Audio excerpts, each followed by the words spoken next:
Hey Dave, where are you right now? My water just broke. Please come home right away. Oh, that's impossible. I'm on a trip with Emma right now. I'm not nearby, so call someone else, like your parents. No way. This was a critical moment, and today was supposed to be the due date. Despite that, why was Dave on a trip with Emma? Feeling frustrated but realizing time was of the essence, I hurriedly called my dad. With the help of my dad and his assistant, Rick, I managed to safely give birth to a baby girl. Still, Dave had planned a trip with Emma on the due date and didn't visit me even once during my hospital stay. Even after knowing our daughter was born, he continued his trip. Does Dave really think Emma is more important than our newborn daughter? I was completely furious and decided to plan some revenge. With the help of my dad, who is the president of a construction company, Dave was in for a surprise when he returned from his trip. I'm Kate Martin, a 37-year-old housewife who got married a year ago. Before my marriage, I worked at my dad's construction company. I stayed single into my mid-30s, dedicated to my work, and planned to take over my dad's company one day. But then a turning point came. It happened when we were contracted to renovate a hospital in the neighboring town. After work, a man suddenly approached me. Excuse me, are you on your way home? If it's all right, would you like to have dinner together? The man who spoke to me was a doctor working at that hospital.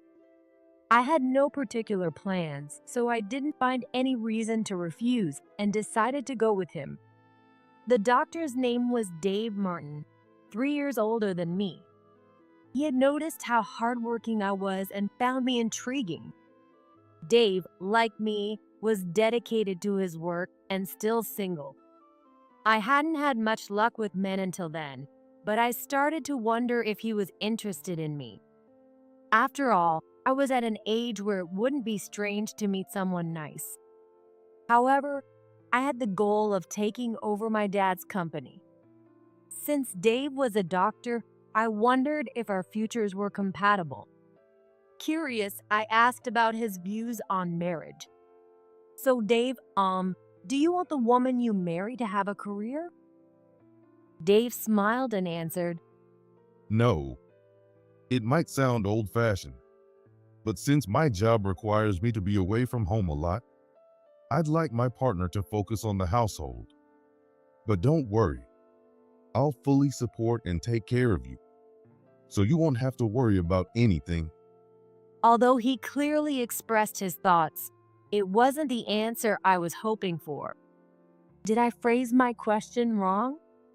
It seemed like he thought I wanted to be a housewife. Marrying him might mean our values wouldn't align. Feeling uncertain about our future, I thought about giving up on dating him. We ended that day by exchanging contact information and going home without any conclusions. However, as night fell, I couldn't stop thinking about Dave. I realized I liked him. Unable to suppress my feelings, I received a call from Dave. Sorry, once I got home, I couldn't stop thinking about you, Kate. Would you consider going out with me? I was thinking the same thing. I never expected Dave to feel the same way about me. So we started dating. But the issue of whether to take over the company remained. When I consulted my dad, he reassured me. Don't worry about the company. We have many capable employees who can handle things. Just focus on your happiness and live your life to the fullest. His words filled my heart. Eventually, Dave proposed and we got married. We started our happy married life, or so I thought. As Dave had mentioned from the beginning, his job kept him away from home more often than I expected.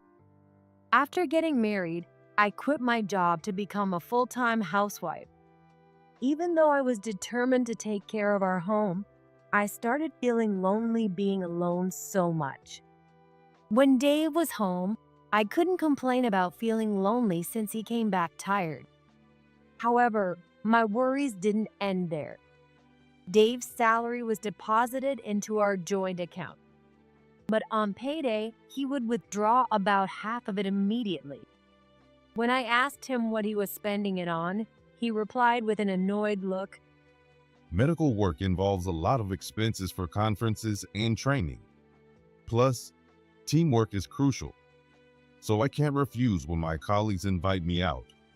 You can't just pocket everything you earn.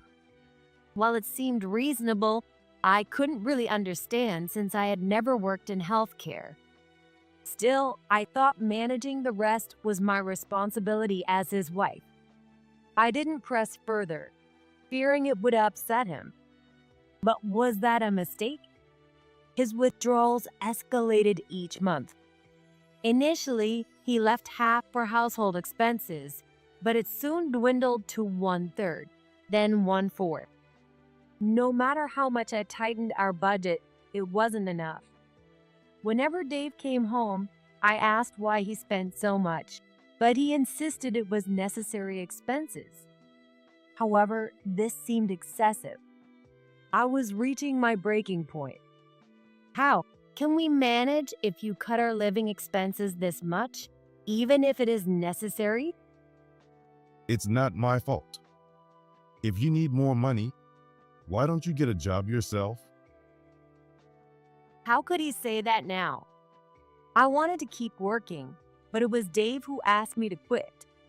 My stomach churned with anger, and I started feeling nauseous. Reaching my limit, I rushed to the bathroom. I felt a bit better after throwing up, but hearing Dave's voice from behind made my chest tighten again. Are you faking it to get sympathy? Sorry, but I'm not falling for that. No, just leave me alone. I said this and went into the guest room, a place I usually don't use.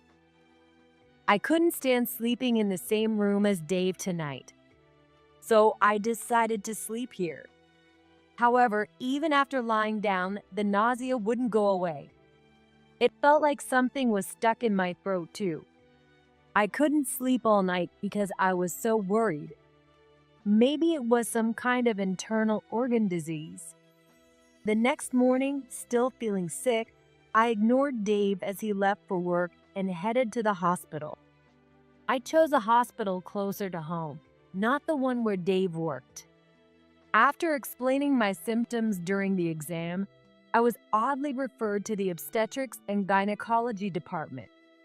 Suspecting it might be the case, I headed to the obstetrics department in the same hospital. After the examination, I was told I was 8 weeks pregnant. The doctor congratulated me, but honestly, I wasn't sure how to feel. Anyway, I needed to tell Dave. Surely, if he knew we were having a baby, he would reconsider his spending. With that in mind, I sent him a message on my phone about the pregnancy. He read it in the early afternoon but didn't reply. Could it be that he wasn't happy about the baby? Feeling anxious, I waited for Dave to come home that night. However, he didn't come back for a long time. He shouldn't have any plans tonight. After 1 a.m., Dave finally came home and, seeing my face, asked something unexpected. Why are you still up? Anyway, that's not the point. You don't plan on having this baby, do you? Why would you ask that? Is there a reason I shouldn't? I was stunned by Dave's reaction. If he didn't want kids, why did he even get married? When I asked him why, he began telling an unbelievable story. It turns out that Dave's childhood friend recently got divorced. She had defied her parents to marry, so she couldn't return home and was struggling alone. So Dave said he was helping her as much as he could. I was speechless. Why should you have to help her? Her divorce is her own problem. It's not that simple. Emma, she always helped me when I was bullied as a kid. Now I want to be there for her. Was this some kind of repayment for childhood kindness? I could understand his feelings, but shouldn't he prioritize his own child now? Then it hit me. Wait a minute. Are you saying the money you've been withdrawing for necessary expenses was going to Emma? Not all of it. Sure, I gave her some, but it's not like I'm using it for anything bad. His excuse made me furious. Even if he had good intentions, it's our household money. He should have discussed it with me first. Maybe it was the pregnancy hormones, but I blurted out something I shouldn't have. If Emma is so important to you, then leave. I'm divorcing you. Fine by me. I don't need someone who doesn't understand me. I should have married Emma in the first place. It was the exchange of harsh words. Dave said that and left the houses. Last night, I was so angry that I might have gone too far. Besides, it's better for my baby to have their father around. I decided to apologize and called him, but he didn't answer, so I left a message apologizing for my harsh words. Still, he didn't read my message. Should I give up on having the baby? That evening, I visited my dad at the company he runs and told him everything that happened. My dad was furious. What is Dave thinking? He's married. Even if they are childhood friends, it's outrageous to cut back on living expenses to help her out. You're right. I should have managed things better. Should I give up on having this baby? As I asked while gently rubbing my belly, my dad shook his head vigorously. No, that child is a precious life. Kate, don't worry about anything else. Just focus on having a healthy baby. I'll take care of everything else. My dad's words brought tears to my eyes. All the employees of the company who were around him said they would help. They were originally my coworkers, and we've always shared everything with each other. Encouraged by these strong colleagues, I decided to have this baby. When I returned home, Dave was standing in front of the door. He seemed to be waiting for me, looking a bit uncomfortable. What's wrong, Dave? Weren't you going to leave? Well, I was planning to leave at first. But you told your dad about what happened yesterday, didn't you? He called me and yelled at me. He said if I didn't come back immediately, I'd have to pay $100,000 for alimony and child support. He was so scary, like a mafia boss. I had no choice but to come back. Using your parents to threaten me is so unfair. So that's what happened. Anyway, since he came back, I told him about my decision to have the baby and the due date. However, Dave still spent most of his time away from home, and he kept withdrawing money without telling me. You're probably giving it to Emma again. Even when I made snide comments, he just ignored me. Dave only came back because he didn't want to pay the large amount of money. As the due date approached, Dave was still rarely home.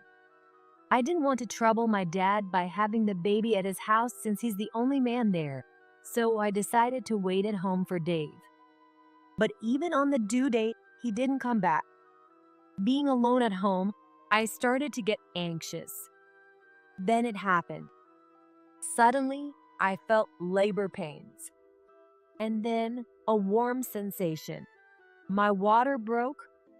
I couldn't bear it any longer and tried to call a taxi, but I couldn't find a paper with the taxi company's number. I should have saved it on my phone. Calling an ambulance would disturb the neighbors. I should call Dave immediately. When I called, Dave answered right away. Hey Dave, where are you right now? My water just broke. Please come home right away.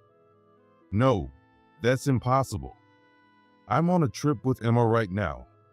I'm not nearby, So call someone else, like your parents. No way. This was a critical moment, and today was supposed to be the due date. Despite that, why was Dave on a trip with Emma? However, there was no time to be angry in such an urgent situation. I hurriedly ended the call and phoned my dad. He said he would come right away. Since he didn't have a driver's license, he came with his assistant, Rick. Kate, are you okay?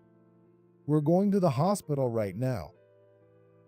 He called out to me loudly while running toward me with Rick, his assistant, who was driving. Rick is the company's executive vice president and always supports my dad in emergencies. I put my arms around both my dad and Rick, and they helped me to the back seat of the car. My dad sat next to me and kept encouraging me while rubbing my back until we reached the hospital. Thanks to them, I safely gave birth to a baby girl. I heard it would have been dangerous if we had arrived a bit later. I was filled with gratitude for my dad and Rick. Thanks to them, I was able to safely deliver my precious child. I couldn't help but adore my daughter, who was crying with a bright red face. My dad was overjoyed, raising both hands in celebration of having a grandchild. I asked my dad to bring Rick, who had been waiting outside the delivery room, inside. I wanted to thank the man who had saved my daughter's life as soon as possible. Rick came in, looking a bit embarrassed. Kate, congratulations on the birth of your baby. All thanks to you, underboss. Rick laughed and shook his head lightly when I called him by his old title.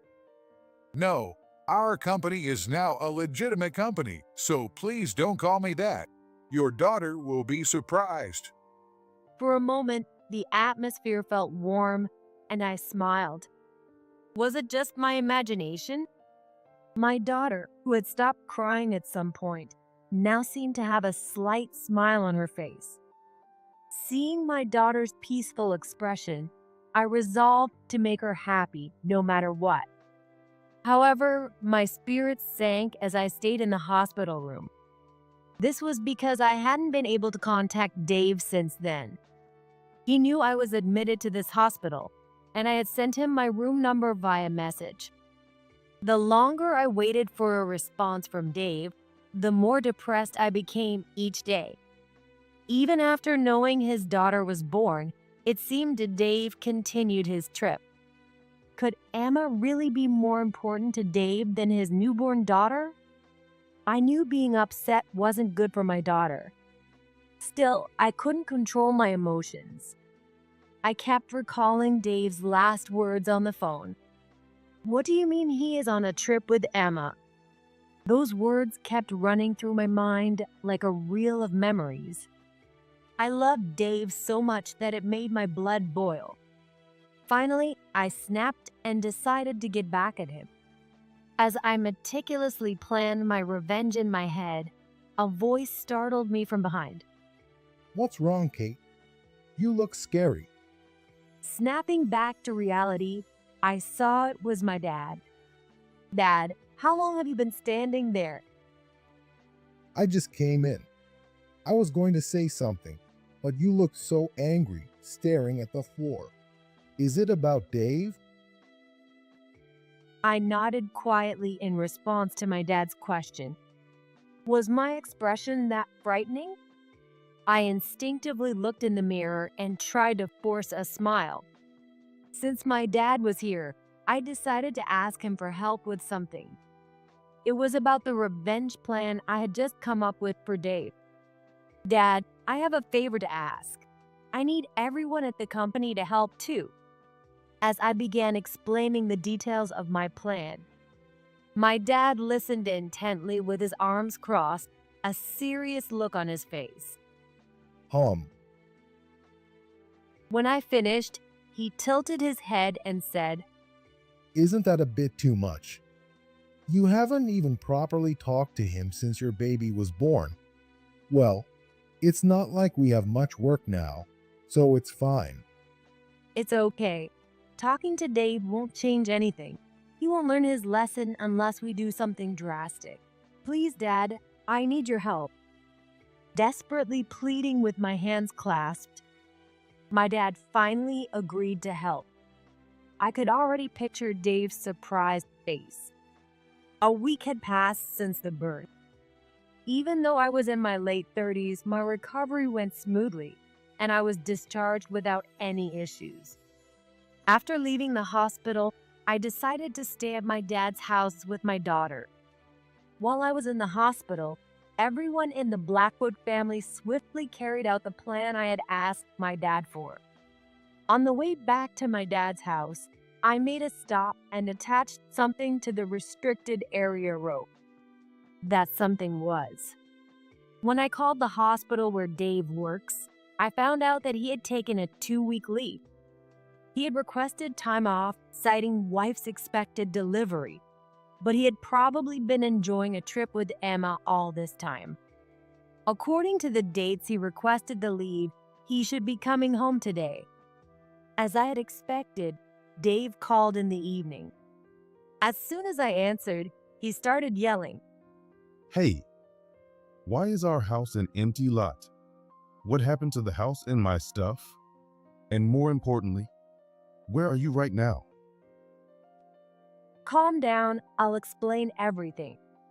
I couldn't help but chuckle at his frantic tone. The house we lived in was built by my dad's company and was under his name. So I asked him to have it demolished while Dave was away. By the way, I sent Dave's belongings to his parents' house.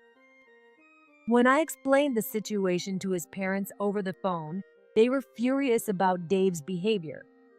They even offered to come and apologize, but I declined, saying it was a matter between Dave and me until we could have a proper discussion. Hearing all this, Dave seemed flustered over the phone. Realizing he hadn't noticed something yet, I asked him, "Did you see the letter I left on the rope at the empty lot? It was covered in plastic so it wouldn't get wet in the rain." It seemed Dave hadn't noticed, as I could hear him scrambling to find it.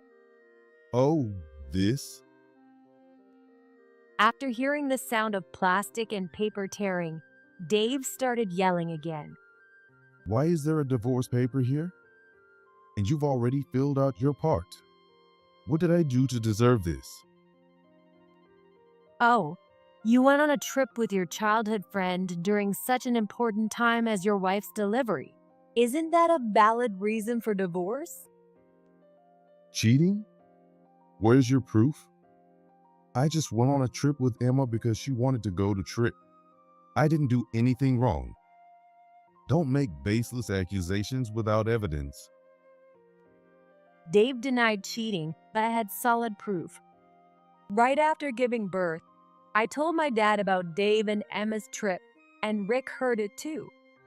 When Rick heard the name Emma, he reacted. Could it be Emma Brown? If so, that's my ex-wife who recently got divorced.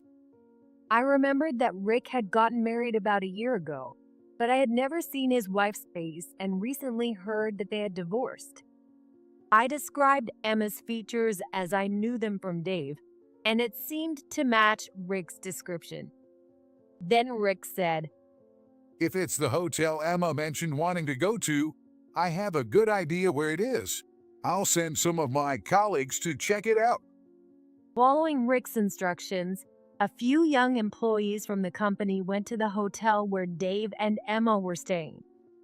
They stayed in the room next to them, took photos of Dave and Emma walking together, and even recorded their nighttime activities through the walls. When I told Dave that these would all serve as evidence, he couldn't say anything and hung up the phone. I knew exactly where he would be going next. After a while, Rick and I went to the place where we expected Dave to be. It was the apartment where Rick had lived with Emma before their divorce. Rick had divorced Emma because she was cheating. Rick had told her to leave, but she showed no signs of moving out, so Rick had left instead. When we arrived, sure enough, Dave was there. His car was in the parking lot. Rick immediately headed to Emma's room, and I followed. When I rang the doorbell, it was Emma who answered. She looked surprised to see Rick. Rick, what are you doing here? And isn't that Dave's wife? Why are you together? Emma, it seems you didn't even know where your husband worked while you were married to me. This lady is the daughter of our company's president. Emma's eyes widened even more in shock. No, that can't be. Dave's wife is connected to Rick's company? For the year Emma had been married to Rick, she had shown no interest in his work, neglected their home, and spent her time with other men. So, it wasn't surprising she didn't know that Rick worked at my family's company, where Dave is my husband. But now wasn't the time to discuss this, so I turned my attention to the back of the house, where Dave was likely to be. Dave, make sure to fill out that divorce paper properly and submit it. If you find it troublesome, just sign it and I'll handle the submission for you. Hearing my voice, Dave appeared from the back holding the divorce paper in his hand. This one? Yes, that's it. Just as I was eager to finalize the divorce, Rick interrupted. Wait a minute. Your husband cheated with Emma. We have proof, so he needs to sign a pledge to pay the alimony before we submit the divorce papers. Geez, alimony. Well, with my income, it's not that big of a deal. Dave said with a nonchalant expression. But Rick gave Dave a sinister smile, as if to say, "Do you really think it'll be that easy?" It seemed he had something in mind. Rick then turned to Emma. And Emma, you haven't paid the alimony for your affair yet. I even gave you the apartment. What's your excuse? I have had enough. Pay up the alimony now, every last cent. Rick's intimidating tone left Emma flustered. Seeing this, Dave tried to defend Emma. This is like a mafia move. Kate's father was the same way. This is outright intimidation. What kind of people work at this company? Everyone's scary. Mafia? Up until recently, everyone here used to call me underboss. Dave's face went even paler. He looked at me nervously and said, So, does that mean your family, the Blackwood family, is? "Yes, exactly what you're thinking. But now we're a legitimate business. My dad is well respected in the community for his honest work, which is why even your parents trusted him and didn't object to our marriage." Emma also didn't seem to know as she turned pale. She looked like she was thinking she had to pay the alimony quickly or face unknown consequences. Hey Rick, I'll work and pay you back little by little. Can you wait until then? I'm fine with that, but Emma, it's not just about paying me. You had an affair with her husband, so you need to pay Kate alimony too. Rick's intimidating voice made Emma look scared as she answered quietly. Yes. Good. That settles it. People who do bad things need to make things right. That's right. And Dave, you will also sign a pledge stating that after the divorce, you will not have any contact with our daughter. Normally, Dave would have argued back, but now he just nodded meekly like Emma had earlier. Yes. Rick and I weren't threatening them by using our positions. It's just that our principle of making sure things are done properly hadn't changed. I took the signed pledge and the divorce papers from Dave and left with Rick. I owe Rick a lot, so I need to thank him properly. Rick, thank you so much for today. If it weren't for you, Dave would have gotten away with everything, and I would have been left crying. No, I should be thanking you. Because of you, I have a way to get alimony from Emma. I can finally move on from her. Rick and I feel a great sense of relief. Even though we had cut ties, there was still some unresolved frustration. But now I could let go of the past and look forward to living a positive life. The next day, when Dave returned to work after his 2-week leave, he was greeted by the furious face of the hospital director. Rick's junior coworkers had sent photos of Dave's trip with Emma and recorded audio of their nighttime activities through the hospital's website contact form. It was probably Rick's idea. I really admire Rick's thoroughness. The hospital director saw all the evidence of Dave's lies and decided to fire him, taking a leave for his wife's delivery, but then not even attending and going on a trip with his mistress instead, naturally led to this outcome. I learned this when my former in-laws came to apologize after the divorce was finalized. They told me all about Dave's current situation.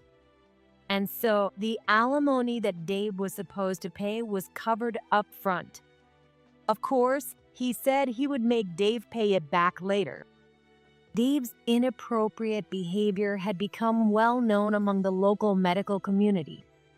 In this small rural area, rumors spread quickly to neighboring towns. So, it was no surprise he couldn't find a new job. In the end, Dave remained jobless and continued to stay with Emma. Meanwhile, Emma was working multiple part-time jobs from morning until late at night to pay the alimony to Rick and me. Since Dave was living off her, he was probably being treated poorly. Sure enough, I received a call from Dave asking for help. Kate, I was wrong. Please, can't you get me a job at your company? I'll put up with all the tough guys there, no matter how scary they are or how badly they treat me.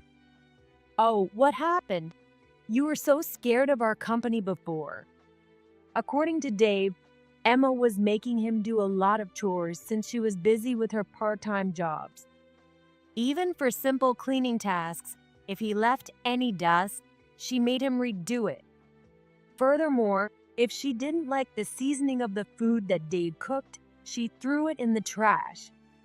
I never imagined Emma could be so terrifying. Sure, she was strong-willed even as a kid, but sometimes she even chases me with a knife. I don't think I can survive this. Well, she did protect you from bullies as a kid. Even I'd be scared of such a strong-willed woman. Indeed, there wasn't a single person in our family, even before we went straight, who would do such a dangerous thing. It's surprising that even ordinary women can be so terrifying. But despite feeling a bit of sympathy, helping Dave would mean eventually letting him see our daughter. If possible, I don't want him to meet her now. Maybe one day when she grows up and decides she wants to meet her father on her own. So I hardened my heart and responded coldly. Sorry, Dave, but I can't help you. You made your bed, now you have to lie in it. Find a job and make enough money to move out from Emma's place on your own. With that, I hung up the phone without waiting for his reply. Even though he had a medical license, he would have to figure something out eventually. However, a shocking event happened soon after. While watching TV at home, I saw a news report that Dave and Emma had been arrested. Upon hearing more details, it turned out that Dave, desperate for money, found a high-paying part-time job online. Emma jumped at the chance and joined him. But it was a shady job in the underworld. They were recruited through social media to be couriers. They were supposed to deliver phones to designated locations, but the phones contained details of illegal transactions. Even though Dave and Emma claimed they didn't know about it, that wouldn't get them off the hook. Dave knows nothing outside of the medical field and is clueless about the world. Maybe that's why he got involved in such shady business when I told him to find a job on his own. Of course, blaming me doesn't lessen his guilt. In any case, Dave needs to pay for his actions. Right after the divorce, I started working at my family's company again. During a break at work, I told everyone about Dave and Emma's incident and the events leading up to it. Everyone was more shocked by Emma's rough treatment of Dave than by the incident itself. Even we wouldn't go that far. She's really scary. No wonder Rick divorced her so quickly. Rick nodded in agreement as everyone expressed their surprise about Emma. Well, maybe the real bad guys aren't the ones from our world. Those who act all high and mighty without knowing anything are scarier. Emma is a perfect example of that. Rick's comment made everyone laugh heartily. Our company truly feels like a family, always cheerful and warm. Since returning to work, I've been working hard with Rick, the executive vice president, to strengthen our company. Some colleagues have suggested that Rick and I should get together, but Rick is just my work partner. I'm enjoying my work now and not thinking about remarrying. My dad named my daughter Lily. Although he still holds the title of president, he has stepped back from day-to-day operations and is devoted to helping raise Lily. The employees fondly call him the grandpa, and he seems happy to be called that. Lily is very attached to her grandpa, so as long as my dad is healthy, I don't have to worry about childcare and can focus on my work. And so, I continue to dedicate myself to work from early in the morning